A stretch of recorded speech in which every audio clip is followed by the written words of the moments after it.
Salut tout le monde, c'est Objectif Autonomie. Aujourd'hui, une vidéo sur comment remplir son bac qu'on a fabriqué le dernier coup, son joli petit bac en bois de palette de façon, on va dire en permaculture, pour que vous puissiez faire pousser des jolis fruits et légumes dans vos bacs sans mettre d'engrais. C'est un peu le but de la permaculture, que ça s'entretienne et que vous ayez des beaux fruits et légumes toute l'année. Donc aujourd'hui, comme vous voyez, on est parti faire un petit tour en forêt pour chercher de la matière première gratuite pour notre bac. Donc la première chose qu'on a récupérée aujourd'hui, c'est du tout petit bois. Ce genre de... Hop, regardez. Tchac. Voilà, ce genre de petit branchage qui traîne de partout au bord des chemins et des forêts. On en a rempli un joli petit sac comme ça. Ce qui servira pour notre première couche du lasagne de permaculture, comme on l'appelle. Hop, allez. Cette première couche de petits bois servira à deux choses. Déjà à aérer et fixer la terre, qui n'est pas que du terreau ou que des choses un peu meubles. Et en deuxième temps, ça servira lors de la décomposition. Le bois va fournir du carbone à la terre. Ah bah tiens, carbone. Ça n'était pas dans le truc du jour, mais regardez ce qu'on trouve à cette époque-là. Des jolies petites mûres prêtes à être ramassées. Le mûrier est géant, il y en a plein. On passera tout à l'heure. Donc voilà, le bois pour la première couche du lasagne. Là un peu plus loin, je sais qu'il y a un gars, il doit être paysagiste ou je sais pas quoi, par terre il jette souvent des coupes d'herbe, et aussi il y a du crottin de cheval à côté d'un gars de son élevage. Donc tout ça c'est impeccable pour mettre dans votre lasagne. On va remplir un deuxième sac avec ça, ça fera la deuxième couche du lasagne. Cette deuxième couche servira à elle, quand elle rentrera en décomposition, à fournir de l'azote à votre bac. Très bon, les plantes adorent l'azote. Et comme ça, celle-là, c'est de l'azote naturel, pas besoin de mettre de petites billes d'engrais chimiques dégueulasses. On satisfera de ça. Donc on va aller par là-bas, récupérer notre fumier, que je vais mélanger, je pense, avec... Ah bah tiens, ça tombe très bien, on trouve de tout par ici. Ça, c'est de l'herbe qui a été coupée, l'herbe de la tonte, et qui a commencé à sécher. Ça c'est impeccable aussi, donc je vais faire un mix de ça et d'un peu de fumier qui est là-bas pour remplir mon deuxième sac, et après on se retrouve à la maison pour continuer à remplir le bac. Allez, à tout à l'heure. Regardez-moi ce beau tas de crottin de cheval. Il y a qu'à en faire des bacs et des bacs là. Donc on a rempli le sac avec le crottin et l'herbe coupée. On a le deuxième sac plein, on va pouvoir rentrer à la maison, commencer le lasagne. Allez, c'est parti. De retour à la maison, donc on a notre herbe coupée et notre crottin de cheval, on a nos petits branchages coupés, et j'ai été acheter du terreau et de la terre végétale pour grosso modo 5 € chaque paquet, donc 10 € le tout.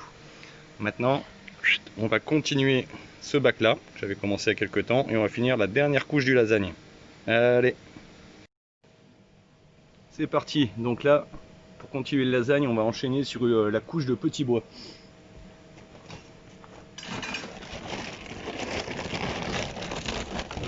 On met bien son petit bois.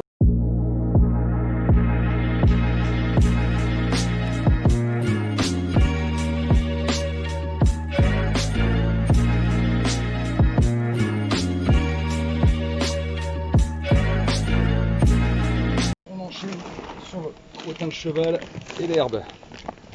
Ça, on met tout. Tac.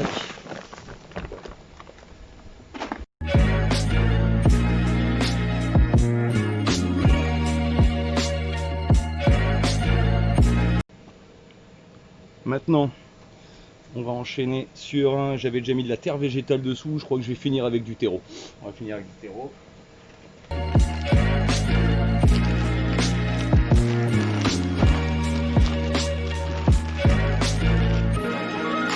On étale. Tiens, pendant que j'étale, une petite technique aussi, c'est... Des fois, je trouve des vers de terre, quand on déterre des trucs, on cherche. Je vous invite à les mettre dedans. Ça brassera la terre, et il n'y a rien de mieux pour enrichir sa terre, c'est des vers de terre. Et voilà, la dernière couche est terminée. J'ai paillé par-dessus pour garder l'humidité. Donc je vous encourage à faire ça le nombre de fois qu'il le faut pour remplir votre bac. Moi, comme vous voyez, c'était un bac qui était assez haut. J'ai dû mettre, je pense, au moins 3 couches. Ouais, j'ai mis 3 bonnes couches. Donc dans le temps, ça va se tasser un peu, normal. Je vous encourage aussi à arroser. Dès que vous avez fini ça, arroser un petit coup pour humidifier la terre. Ça va mieux que si elle sèche. Il faut que les petites bestioles elles continuent à vivre à l'intérieur. Après, hop, petit bonus, regardez ce que j'ai fabriqué. Hop.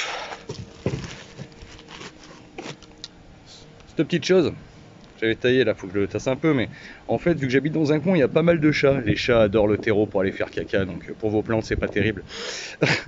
Donc j'ai fabriqué cette sorte de par-dessus pour protéger les chats de gratter dans le terreau.